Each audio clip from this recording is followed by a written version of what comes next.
Welcome back to HR Masters Wine and Wisdom. My name is Jody Friend, and I'm the president and CEO of JLM HR Consulting. And with me is Michele Synegal, president of Management Dynamics. Hi, Michele. Hey, Jody, so good to see you and so glad to resume these conversations. It's been a while. Yes, it has. And we're just delighted to have you with us today. And what we want to focus on in our discussion today is the topic of diversity, equity, and inclusion. We know that this has become a hot topic again, and especially last year with the incidents that took place with the death of George Floyd, Black Lives Matters. There's a lot of conversation, and I'm wondering if there is going to be more action. And so I have a few questions for you today, and for our audience to learn more about.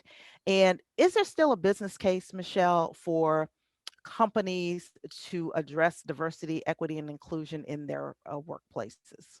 Absolutely. I would say even more so today because of the consciousness raising that occurred as a consequence of all of the racial injustice that we witnessed firsthand Mhm. in this country. And one other thing that I wanted to just say is that many organizations have expanded their focus. It's not just diversity, equity, and inclusion. They've added justice. They want to make sure that there are no injustices being done consciously or unconsciously towards underrepresented groups in their organization. So actually at Cornell University, they have a diversity, equity, and inclusion certificate program, and they have coined the word Jedi. They put the Okay. justice, the equity, diversity, and inclusion. And I really like that term because if you know what a Jedi really stands for, they're light workers. They're about good, and bringing good into the cosmos. So Mhm. the work continues to evolve. So in response to your question about the business case, I do have a slide that I would like to share that I think really answers that question. Wonderful. So what's changing, and what's changing as a consequence of all of the attention being focused on Jedi? And so this particular study was conducted in 2020, the end of 2020, by Development Dimensions Inc. And they've been in the business of doing assessments and surveys and studies for over 4 decades. So they interviewed literally thousands of executives within organizations to glean this data around their financial performance. So, for instance, below average financial performance occurred in those organizations that had, say, 27% of all their leaders are female, because we're not only just looking at race, we're also looking at underrepresentation of women, underrepresentation of persons with disabilities, et cetera. So we're doing full spectrum diversity work, although racial justice is really at the core. And then 14% of all leaders in those organizations are either racially or ethnically diverse. So they tend to be performing below average financially. However, the top 10 financial performers in this study, of all the leaders, if 30% of them are women and 21% of them or more were leaders from racially ethnic backgrounds, then they performed in the top 10%. So they are outperforming in many instances their competitors. I've got one more I think I want to share that might answer this Okay. question as well.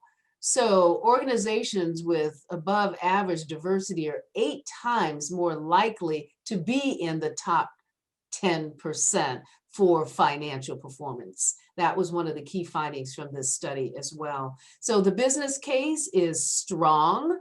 The business case is has been proven for many, many years. And I think now it's really gaining more attention and more traction because there's more of a focus on what's going on within our organizations. Excellent, excellent. Well, the data definitely speaks for itself.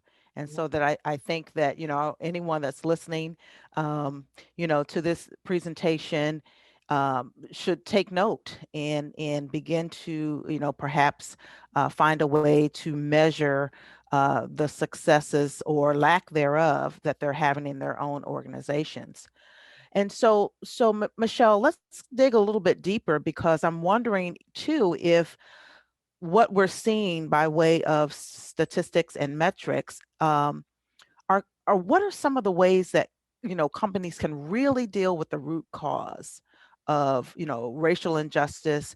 I mean, even within their workplaces, that we can certainly go on and on about injustices throughout the world, but let's focus a little bit more on what companies should be doing and what they should be looking for in their own No, organizations. that's an excellent, excellent question. And I'm going to share um, a, um, a client experience without disclosing Hmm. my client, Hmm. because I think that they really approach this the right way.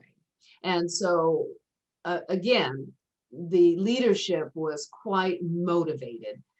Wow, look at, I really didn't know that injustice was so prevalent within our society. And the leader said, I want to make sure that while I'm in this position, that I do everything that I can to ensure that those injustices aren't extant in my organization. So he convened a task force. For 30 days, he pulled a group of 20 employees across all levels, diverse backgrounds, professional classifications to study this issue. And so in Hmm. studying this issue, they looked at policies, they looked at procedures, they looked at practices, they looked at data, their recruitment data. They looked at conversion data from an individual being a candidate to an individual actually being hired. And they looked at the demographics and they discovered that, yes, there definitely are some opportunities for improvement. And so this task force put together a very extensive study. They interviewed other organizations of like Hmm. kind to do somewhat of a comparative analysis. They also researched best practices, and they put together a very detailed and comprehensive diversity strategic framework so that there is a roadmap for approaching the work. So I commend them for the approach that they're taking. And that's what I suggest that other organizations do as well. Don't just jump into unconscious bias training. I hate to say it, but I read an article recently about, over the last, say, 2 decades, billions of dollars have been spent on diversity training, but organizations have not gotten the results. Well, there are a number of reasons why, because the infrastructure wasn't there to support the application of the information, the practices, and the concepts that were covered in the training. So you've got to go to the structure. You've got to go to the systems. You've got to fix them so that you create that culture and you create that environment whereby once people's consciousness has been raised, once people have set their intention that, you know what, I want to be an inclusive leader, I want to be an inclusive team member, then the culture of the organization facilitates and supports that. So I think that, following the data is really, really important. I participated in a webinar last week, and there's an organization that I'm just enamored with, and one of their mottos is follow the science, follow the data. So what is the science telling you? And then then you experiment based on what science is telling you. And then what is the data telling you as a consequence of your measurement of progress towards these pre-established, measurable, attainable goals and objectives. So I Excellent. think that that's the way to go. Excellent. Excellent. So you mentioned something about following the science, and so that'll lead us to our, final question for today's episode. So let's talk a little bit about healthcare and essential workers and how all of this ties in.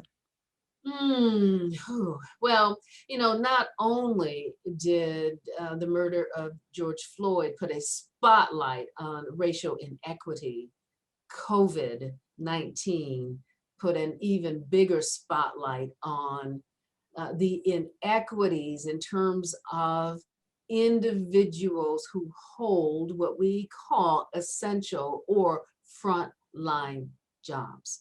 Those individuals disproportionately are people of color, women, Blacks, Latinos, Hispanics.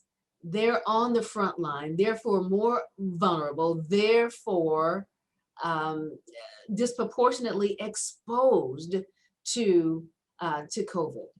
And so again, that's been emphasized and has been elevated because you could just see it. You could just see who's out there, who the service workers are. And so many organizations started their campaigns where they started to honor those folks and call them heroes and things of that nature. But at the end of the day, they're the ones out there who have the greatest risk of contracting COVID-19. They don't have the luxury of teleworking like white collar workers do. So, at its core, within this country, of course, we've got to dismantle the systems, the institutionalized manifestations of racism in its myriad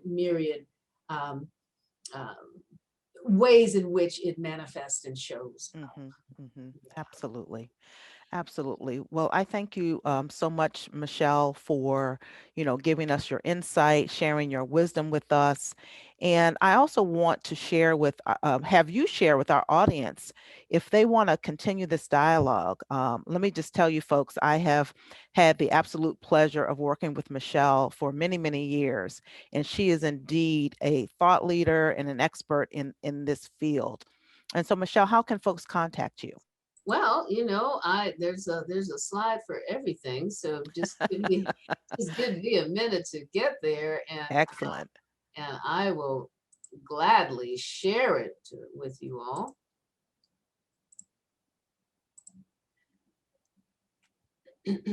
My firm is Management Dynamics. Let me go back to the beginning. I'm sorry. Is Management Dynamics Inc. And we have been in existence on the East Coast since 1990. We actually started 1983 in California. And as the demand for DEI work increased, then we set up offices on the East Coast as well. Right now, everything is contained in the East Coast.